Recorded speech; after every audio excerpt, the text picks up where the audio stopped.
Hello everyone, thank you for joining me for reading time. I actually stumbled upon a pile of books one evening when I was walking around Brooklyn, and in it was this book. Not this exact book, because since then I've lost it, carrying it around the city. So I had to buy it again, or buy a new one, and it was a pleasant surprise because Oscar Wilde happens to be my favorite writer, and I've actually never read his complete fairy tales. So if you've not heard them before, then you and me both.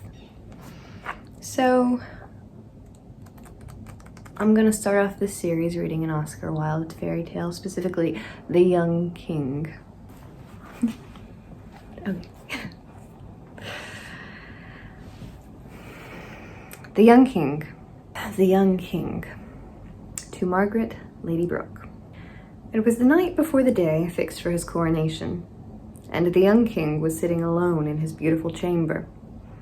His courtiers had all taken their leave of him, bowing their heads to the ground, according to the ceremonious usage of the day, and had retired to the great hall of the palace to receive a few last lessons from the professor of etiquette, there being some of them who had still quite natural manners, which in a courtier is, I need hardly say, a very grave offense. The lad, for he was only a lad, being but 16 years of age, was not sorry at their departure, and had flung himself back with a deep sigh of relief on the soft cushions of his embroidered couch, lying there wild-eyed and open-mouthed, like a brown woodland fawn, or some young animal of the forest, newly snared by the hunters. And indeed, it was the hunters who had found him, coming upon him almost by chance, as, bare-limbed and pipe in hand, he was following the flock of the poor goatherd who had brought him up, and whose son he had always fancied himself to be. The child of the old king's only daughter by a secret marriage with one much beneath her in station. A stranger, some said, who, by the wonderful magic of his lute-playing, had made the young princess love him, while others spoke of an artist from Rimini, to whom the princess had shown much, perhaps too much honor, and who had suddenly disappeared from the city, leaving his work in the cathedral unfinished. He had been, when but a week old, stolen away from his mother's side as she slept, and given into the charge of a common peasant and his wife, who were without children of their own, and who lived in a remote part of the forest, more than a day's ride from the town. Grief, or the plague, as the court physician stated, or as some suggested, a swift Italian poison administered in a cup of spiced wine, slew, within an hour of her wakening, the white girl who had given him birth, and as the trusty messenger who bare the child across his saddle-bow stooped from his weary horse and knocked on the rude door of the goatherd's hut, the body of the princess was being lowered into an open grave that had been dug in a deserted churchyard beyond the city gates. A grave where it was said that another body was also lying, that of a young man of a marvelous and foreign beauty, whose hands were tied behind him with a knotted cord, and whose breast was stabbed with many red wounds. Such at least was the story that men whispered to each other. Certain it was that the old king, when on his deathbed, whether moved by remorse for his great sin, or merely desiring that the kingdom should not pass away from his line, had had the lad sent for, and in the presence of the council had acknowledged him as heir. And it seems that from the very first moment of his recognition, he had shown signs of that strange passion for beauty that was destined to have so great an influence over his life. Those who accompanied him to the suite of rooms set apart for his service often spoke of the cry of pleasure that broke from his lips when he saw the delicate raiment and rich jewels that had been prepared for him, and of the almost fierce joy with which he flung aside his rough leathern tunic and coarse sheepskin cloak. But the wonderful palace, Joyeuse, as they called it, of which he now found himself lord, seemed to him to be a new world fresh fashioned for his delight. And as soon as he could escape from the council board or audience chamber, he would run down the great staircase with its lions of gilt bronze and its steps of bright porphyry, and wander from room to room and from corridor to corridor, like one who is seeking to find in beauty an anodyne from pain, a sort of restoration from sickness. Upon these journeys of discovery, as he would call them, and indeed they were to him real voyages through a marvelous land, that he would sometimes be accompanied by the slim, fair-haired court pages with their floating mantles and gay fluttering ribbons, but more often he would be alone, feeling through a certain quick instinct, which was almost a divination, that the secrets of art are best learned in secret, and that beauty, like wisdom, loves the lonely worshipper. Many curious stories were related about him at this period. It is said that a stout burgomaster who had come to deliver a florid oratorical address on behalf of the citizens of the town had caught sight of him kneeling in real adoration before a great picture that had just been brought from Venice, and that seemed to herald the worship of some new gods. On another occasion, he had been missed for several hours, and after a lengthened search had been discovered in a little chamber in one of the northern turrets of the palace, gazing, as one in a trance, at a Greek gem carved with the figure of Adonis. He had been seen, so the tale ran, pressing his warm lips to the marble brow of an antique statue that had been discovered in the bed of the river on the occasion of the building of the stone bridge, and was inscribed with the name of the Bithynian slave of the Hadrian. He had passed a whole night in noting the effect of the moonlight on a silver image of Endymion. I gotta Google it. Endymion. He had passed a whole night in noting the effect of the moonlight on a silver image of Endymion. All rare and costly materials had certainly a great fascination for him, and in his eagerness to procure them, he had sent away many merchants, some to traffic for amber with the rough fisher folk of the North Seas, some to Egypt to look for that curious green turquoise which is found only in the tombs of the kings and is said to possess magical properties, some to Persia for silken carpets and painted pottery, and others to India to buy gauze and stained ivory, moonstones and bracelets of jade, sandalwood and blue enamel and shawls of fine wool. But what had occupied him most was the robe he was to wear at his coronation, the robe of tissued gold, and the ruby-studded crown, and the scepter with its rows and rings of pearls. Indeed, it was of this that he was thinking tonight as he lay back on his luxurious couch, watching the great pine-wood log that was burning itself out of the open hearth. The designs, which were from the hands of the most famous artists of the time, had been submitted to him many months before, and he had given orders that the artificers were to toil night and day to carry them out, and that the whole world was to be searched for jewels that would be worthy of their work. He saw himself in fancy standing at the high altar of the cathedral, in the fair raiment of a king, and a smile played and lingered about his boyish lips and lit up with a bright luster his dark woodland eyes. After some time, he rose from his seat, and leaning against the carved penthouse of the chimney, looked round at the dimly lit room. The walls were hung with rich tapestries, representing the triumph of beauty. Outside he could see the huge dome of the cathedral, looming like a bubble over the shadowy houses, and the weary sentinels, pacing up and down on the misty terrace by the river. Far away, in an orchard, a nightingale was singing. A faint perfume of jasmine came through the open window. He brushed his brown curls back from his forehead, and taking up a lute, let his fingers stray across the chords. His heavy eyelids drooped, and a strange languor came over him. Never before had he felt so keenly or with such exquisite joy the magic and the beauty and mystery of beautiful things.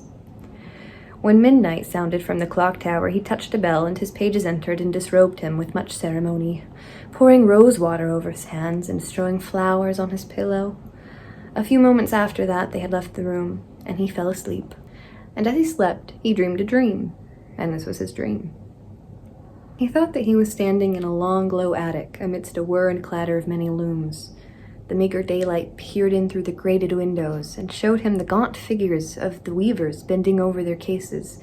Pale, sickly-looking children were crouched on the huge crossbeams.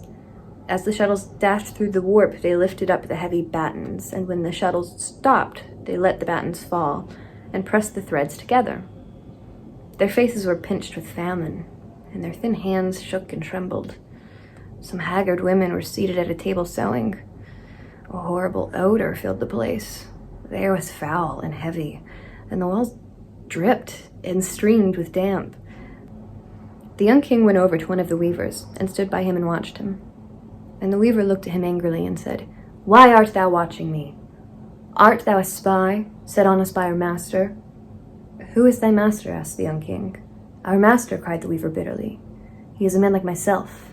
Indeed, there is but this difference between us, that he wears fine clothes, while I go in rags, and that while I am weak from hunger, he suffers not a little from overfeeding." "The land is free," said the young king, "and thou art no man's slave." "In war," answered the weaver, "the strong make slaves of the weak, and in peace, the rich make slaves of the poor. We must work to live, and they give us such mean wages that we die. We toil for them all day long, and they heap up gold in their coffers, and our children fade away before their time, and the faces of those we love become hard and evil. We tread out the grapes, and others drink the wine. We sow the corn, and our own board is empty. We have chains, though no eye beholds them, and are slaves, though men call us free. Is it so with all? He asked. It is so with all, answered the weaver, with the young as well as the old, with the women as well as the men, with the little children as well as with those who are stricken in years. The merchants grind us down, and we must needs do their bidding. The priest rides by and tells his beads, and no man has care of us. Through our sunless lanes creeps poverty with her hungry eyes, and sin with his sodden face follows close behind her. Misery wakes us in the morning, and shame sits with us at night. But what are these things to thee? Thou art not one of us. Thy face is too happy. And he turned away scowling, and threw the shuttle across the loom, and the young king saw that it was threaded with a thread of gold. And great terror seized upon him. And he said to the weaver, What robe is this that thou art weaving? It is the robe for the coronation of the young king, he answered. What is that to thee? And the young king gave a loud cry and woke. Lo, he was in his own chamber, and through the window he saw the great honey-colored moon hanging in the dusky air. And he fell asleep again and dreamed. And this was his dream. He thought that he was lying on the deck of a huge galley that was being rowed by 100 slaves. On a carpet by his side, the master of the galley was seated. He was black as ebony, and his turban was of crimson silk. Great earrings of silver dragged down the thick of his lobes of his ears, and in his hands he had a pair of ivory scales. The slaves were naked but for a ragged loincloth, and each man was chained to his neighbor. The hot sun beat brightly upon them, and the negroes ran up and down the gangway and lashed them with the whips of hide. They stretched out their lean arms and pulled the heavy oars through the water. The salt spray flew from the blades. At last they reached a little bay and began to take soundings. As soon as they had cast anchor and hauled down the sail, the negroes went into the hold and brought up a long rope ladder, heavily weighted with lead. The master of the galley threw it over the side, making the ends fast to 2 iron stanchions. Then the negroes seized the youngest of the slaves and knocked his gyves off, and filled his nostrils and ears with wax, and tied a stone round his waist. He crept warily down the ladder and disappeared into the sea. A few bubbles rose where he sank. Some of the other slaves peered curiously over the side.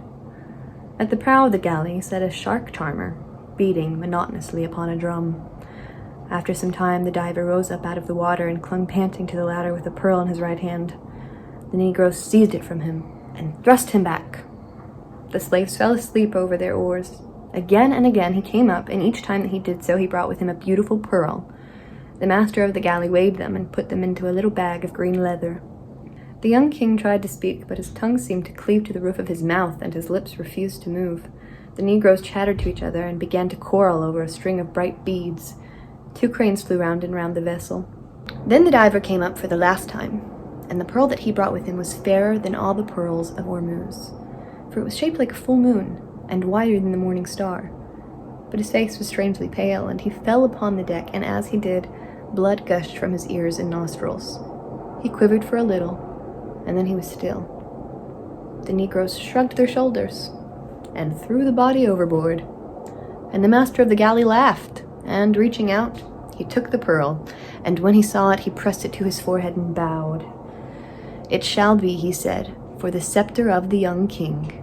And he made a sign to the negroes to draw up the anchor.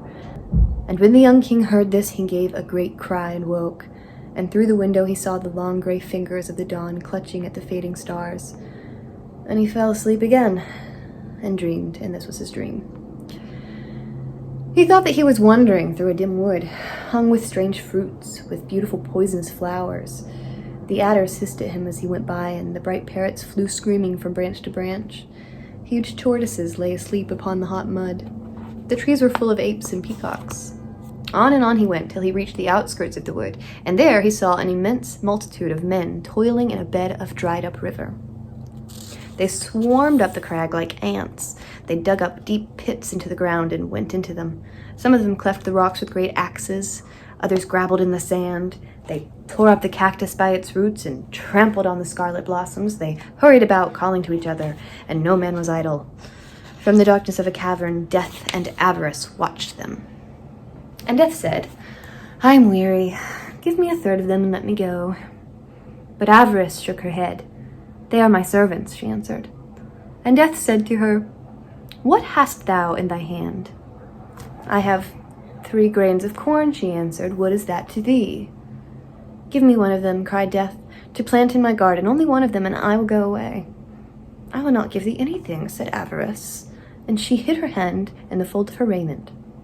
And Death laughed, "Ha, ha, ha," and took a cup and dipped it into a pool of water, and out of the cup rose a ewe. She passed through the great multitude, and a third of them lay dead. A cold mist followed her, and the water snakes ran by her side. And when Avarice saw that a third of the multitude was dead, she beat her breast and wept. She beat her barren bosom and cried aloud. "Thou hast slain a third of my servants," she cried. "Get thee gone. There is war in the mountains of Tartary, and the kings of each side are calling to thee. The Afghans have slain the black ox and are marching to battle. They have beaten upon their shields with their spears and have put on their helmets of iron. What is my valley to thee, that thou shouldst tarry in it? Get thee gone, and come here no more." "Nay," answered Death, "but till thou hast given me a grain of corn, I will not go." But Avarice shut her hand and clenched her teeth. "I will not give thee anything," she muttered. And Death laughed, and took up a black stone and threw it into the forest, and out of a thicket of wild hemlock came Fever in a robe of flame. She passed through the multitude and touched them, and each man that she touched died. The grass withered beneath her feet as she walked. And Avarice shuddered, and put ashes on her head. "Thou art cruel," she cried, "thou art cruel. There is famine in the walled cities of India, and the cisterns of the Samarcand have run dry. There is famine in the walled cities of Egypt, and the locusts have come up from the desert. The Nile has not overflowed its banks, and the priests have cursed Isis and Osiris. Get thee gone to those who need thee, and leave me my servants."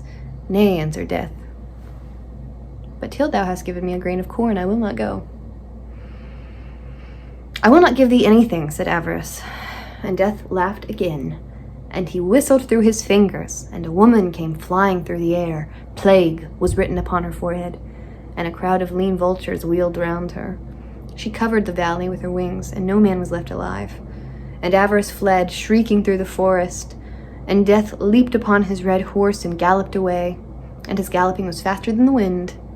And out of the slime at the bottom of the valley crept dragons and horrible things with scales, and the jackals came trotting along the sand, sniffing up the air with their nostrils. And the young king wept. And he said, "Who were these men, and for what were they seeking?" "For rubies, for a king's crown," answered one who stood behind him.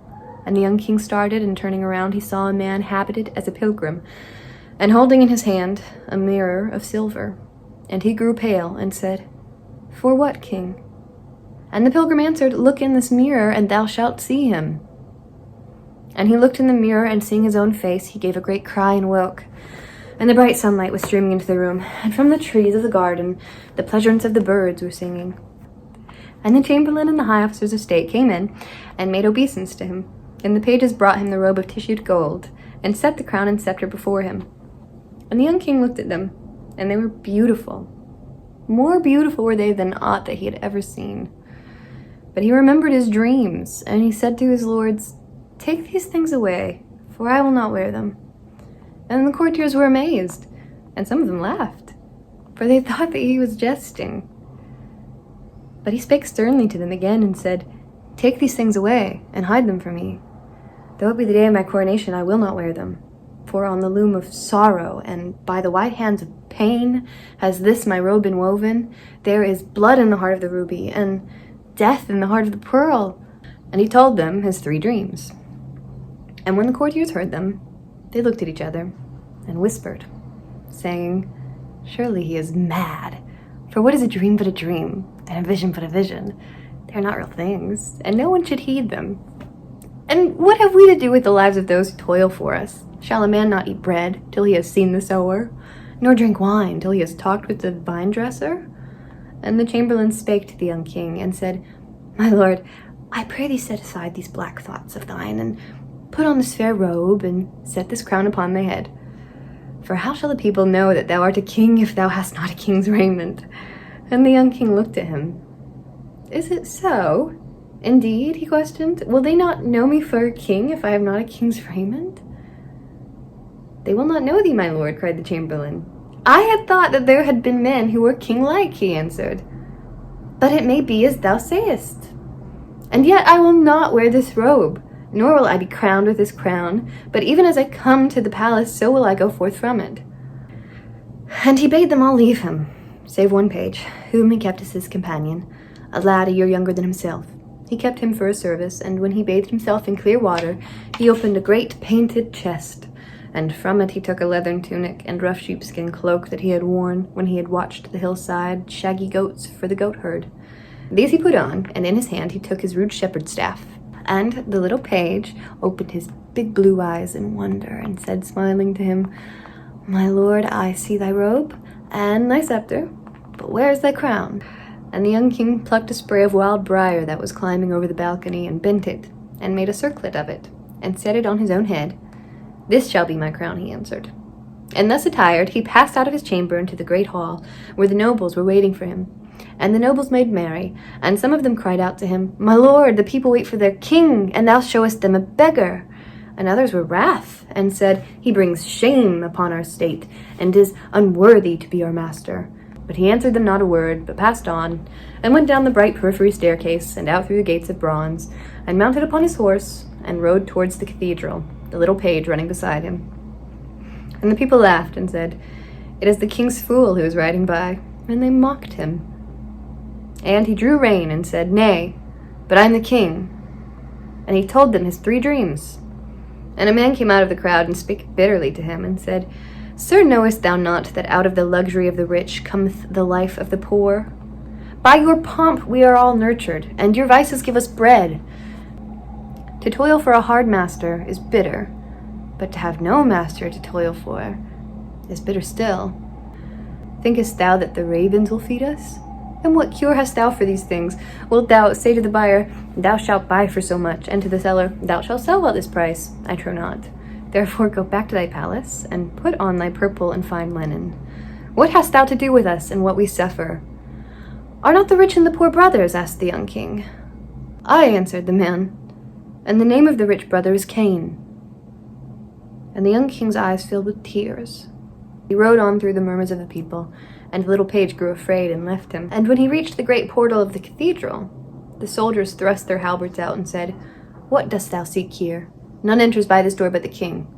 And his face flushed with anger, and he said to them, I am the king, and waved their halberds aside and passed in. And when the old bishop saw him coming in his goatherd's dress, he rose up in wonder from his throne, and went to meet him, and said to him, My son, is this a king's apparel? And with what crown shall I crown thee, and what scepter shall I place in thy hand? Surely this should be a day of great joy, and not a day of abasement. Shall joy wear what grief has fashioned? Said the young king, and he told him his 3 dreams. And when the bishop had heard them, he knit his brows, and said, My son, I am an old man, and in the winter of my days, and I know that many evil things are done in the wide world. The fierce robbers come from the mountains, and carry off little children, and sell them to the Moors.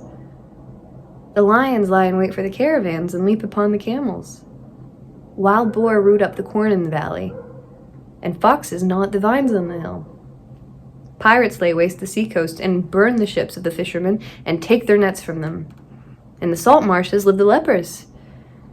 They have houses of wattled reeds, and none may come nigh them. The beggars wander through the cities, and eat their food with the dogs. Canst thou make these things not to be? Wilt thou take the leper for thy bedfellow, and set the beggar at thy board? Shall the lion do thy bidding, and the wild boar obey thee? Is not he who made misery wiser than thou art?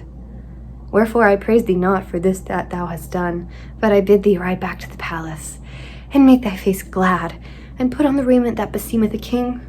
And with the crown of gold I will crown thee, and the scepter of pearl I will place in thy hand. And as for thy dreams, think no more of them. The burden of this world is too great for one man to bear, and the world's sorrow too heavy for one heart to suffer. Sayest thou that in this house? Said the young king, and he strode past the bishop, and climbed up the steps to the altar, and stood before the image of Christ. He knelt before the image of Christ, and the great candles burned brightly by the jeweled shrine, and the smoke of the incense curled in thin blue wreaths through the dome. He bowed his head in prayer, and the priests in their stiff copes crept away from the altar, And suddenly a wild tumult came from the street outside, and in entered the nobles with drawn swords and nodding plumes, and shields of a polished steel. "Where is this dreamer of dreams?" they cried. "Where is this king who is apparelled like a beggar? This boy who brings shame upon our state? Surely we will slay him, for he is unworthy to rule over us." And the young king bowed his head again and prayed. And when he had finished his prayer, he rose up, and turning round, he looked at them sadly. And lo! Through the painted windows came the sunlight streaming upon him, and the sunbeams wove round him a tissued robe that was fairer than the robe that had been fashioned for his pleasure. The dead staff blossomed and bare lilies that were whiter than pearls. The dry thorn blossomed and bare roses that were redder than rubies.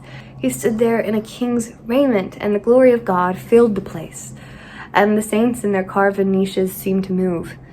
In the fair raiment of a king he stood before them, and the organ pealed out its music, and the trumpeters blew upon their trumpets, and the singing boys sang, and the people fell upon their knees in awe, and the nobles sheathed their swords and did homage. And the bishop's face grew pale, and his hands trembled. "A greater than I has crowned thee," he cried, and knelt before him. And the young king came down from the high altar, and passed home through the midst of the people, but no man dared look upon his face, for it was like the face of an angel. The end. Thank you for listening, everyone. Part of the trick of this is deciding which slip-ups are okay to move on from and just keep going and leave in there, and which mess-ups are big enough that I need to go back and say the sentence again. Second, as he did, blush goes.